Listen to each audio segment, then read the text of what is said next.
Welcome, everyone, to the Daily Juice Podcast on the Betting Pros Network. I'm your host, Sean, stacking the money green. And as always, Daily Juice is brought to you by BetMGM. When you use that promo code JUICE150, a $10 wager turns into $150 in free bets. Yes, please head over to BetMGM and use that code JUICE150. All right, everyone, welcome to our first of what I would imagine a decent number of NFL futures. Figure this is the dog days of summer. I'm going to be hitting you with some episodes where, instead of grinding out the daily MLB, WNBA stuff, we're going to look ahead to the NFL calendar. So many win totals, player over under, division winners, Super Bowl winners, win totals, alternate win totals, and of course, college football futures as well. So hopefully you guys are down. And if you have a specific market you want me to handicap, hit me up in the Betting Pros Discord, bettingpros.com/chat. I'm at Sean T. Green there, at Sean T. Green on Twitter as well. And one more programming note, not going to recap yesterday's picks on today's episode. I'm going to do it on tomorrow's episode. I'm actually flying down to Costa Rica. I know what you're thinking. Oh, new guy already taking a vacation. Yes, I will be on vacation, but don't worry, you will not miss an episode. The only thing that will change is if you're watching the show on YouTube, you may see a slightly different background. That's all that will change. Still hitting you with the daily pods. And speaking of YouTube, if you haven't already, subscribe to the YouTube channel, comment. Just leave a comment on this video for your chance to win an autographed Jalen Hurts jersey, courtesy of our buddies over at Pristine Auction. All right, enough messing around. Let's get to the picks. This is my first of what will be many NFL win totals. Give me the Pittsburgh Steelers over 7 wins, -125 on DraftKings. All right.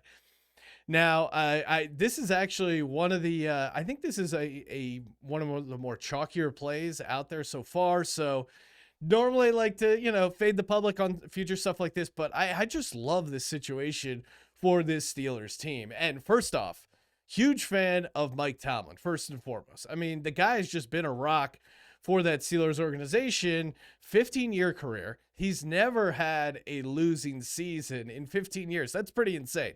He's had a couple 8-8s in there, but again, we just need to get to 7.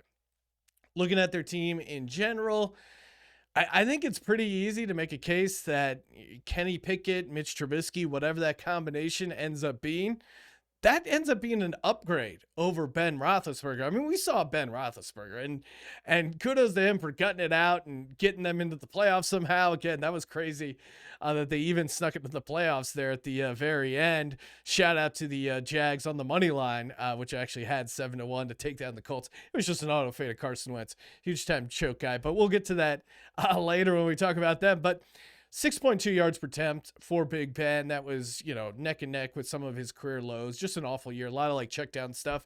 I do think the offense will be better because Kenny Pickett, Mitchell Trubisky, again, not Aaron Rodgers by any means, but should be an upgrade over what we saw at the end there with Big Ben. Defenses will play back a little bit. I think that's going to create some opportunity for Najee Harris, who I really like to have a big fantasy year as well. And then on the other side of the ball, I mean, TJ Watt right now is just a machine. That guy is literally a game changer. When you look at turnover differential, nothing crazy for the Steelers there. Like, they didn't cause an inordinate number of turnovers. But I certainly think TJ Watt can change some games in and of himself. And he's priced that way too. Like, if you look at Defensive Player of the Year, plus 700, he's neck and neck there with Aaron Donald for the favorite across the board. So you're getting a great defensive year candidate. I think Mike Tomlin, depending how this goes with the rookie quarterback, he's a dark horse for Coach of the Year. And again, the Steelers organization, they don't really, very rarely does the organization bottom out. And again, 15 years, has never had a losing year. Last little nugget I like for the Steelers, they have the fewest travel miles on the NFL schedule by a pretty good margin. And get this, they don't leave the Eastern time zone. So again, that's really going to help round things out for the Steelers as well. And they're just a good organization overall. So over 7 minus a 125 over on DraftKings. Love that price. Moving over to my next win total pick here. I really like to look at the bottom and the top of these markets when pricing win totals and find hey, is this team really as bad or as good as everyone's saying, or at least the market thinks? This leads me to the Houston Texans over 4.5 plus 100 on DraftKings. You know, again, one of the lowest totals on the board. And I just don't think the Texans team is that bad. They have actually some continuity. They're bringing in the new head coach, Lovie Smith, but Davis Mills, now a second-year starter. The quarterback coach, Pep Hamilton, has now been upgraded to offensive coordinator. I think there's going to bring some continuity there. And if you didn't watch a lot of the Texans games, which rightfully so, 67% completion by Davis Mills and 6.8 yards per attempt. He also he passed the eye test. I know no one wants to think of Davis Mills as possibly the best quarterback in that draft class, but he looked pretty good. He passed the eye test, and I thought they had a lot of close losses. You look at their point differential, not horrible for a team that only won 4 games. And look at some of the talent they have on offense. Nico Collins, who I'm high on as a young guy, Brandon Cooks, professional receiver, and then Damian Pierce, the guy they drafted, he could end up being the starting running back. I like his potential as well. And then on the other side of the ball, they really struggled to stay in some games with their secondary was a big issue. They draft Derek Stingley, should be good to go day one and have an impact on this defense. You give Lovie Smith a cornerback like Derek Stingley, I think that's really going to help their defense. And then they play in a division, the AFC South. I mean, I don't know where you're at with your handicap at the AFC South, but I'm not really blown away by any of these teams. Jags may be interesting because could it get worse? A little addition by subtraction, getting rid of Urban Meyer.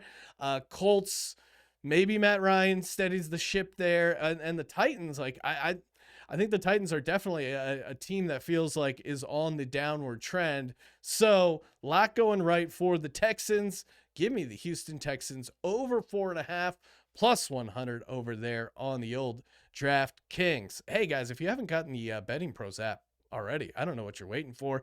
You can track consensus, expert picks, tons of free betting advice. Highly recommend getting the Betting Pros app. I get it. I use it. It's great for shopping lines as well. So many tools on there. Make sure you download the Betting Pros app.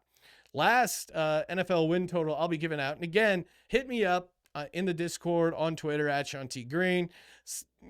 Hey, what do you guys like as far as futures? What do you want me to discuss? I got plays on a lot. I love going hard on the NFL futures. Week 1, I do it all. When it comes to the National Football League, we're less than 30 days away from the Hall of Fame game. And if you don't think I have Hall of Fame game plays, then I don't know what you're doing listening to a daily betting podcast if we're not going to break down and handicap the Hall of Fame game. Always a good under opportunity. I know they price it really low. Last win total I'm going to give out for this episode. Give me the Atlanta Falcons under 5, minus 140 over on DraftKings. This is really pushing the level of juice I'm willing to lay for a win total, but I really, really like fading the Atlanta Falcons this year for a variety of reasons. First, the uncertainty at the quarterback position. I mean, was Matt Ryan amazing last year? No, but it's certainly like a competent veteran quarterback. Now you're bringing the combination of Marcus Mariota, maybe Desmond Ridder. I think the Falcons are interesting from a fantasy perspective because they could be playing from behind a lot, but I just don't see tremendous potential there. I wasn't very impressed with Arthur Smith. Eye test last year as a head coach, wasn't really blown away by the kind of stuff they were scheming up, by the fact they only got Kyle Pitts 1 touchdown last season. Now, he's certainly due fantasy wise for some, regression, and I'm sure he'll get more than 1, but I just didn't really like what they were putting out scheme wise. Then you look at their offense, 23rd in the league at 5.1 yards per play. And then you're bringing in Marcus Mariota, which honestly feels kind of like a downgrade.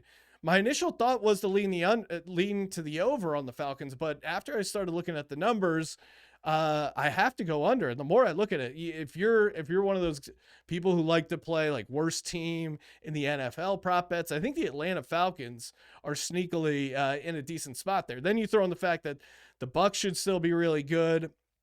Certainly think the Falcons will be better certainly think the Saints will be better than the Falcons.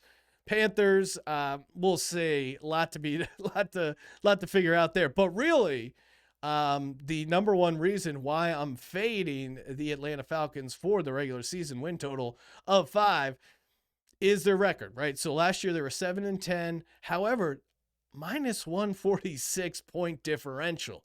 If you look at any sort of these advanced math theories and stuff like that, this is historically the worst, or right up there, one of the worst point differentials for a 7-win team. Points forced, points allowed, and you got 7 wins. Like, they should have been probably like a 4 to 5 win team. So they got a couple extra wins. I mean, if you watch their season, they really pulled off some miracle wins to get to 7. So I think they were very fortunate. You lose some of that luck and that, just kind of outliers as far as outcomes, and 5 is very realistic. If 4, 3, 2, 1, I think this Falcons team could be pretty bad.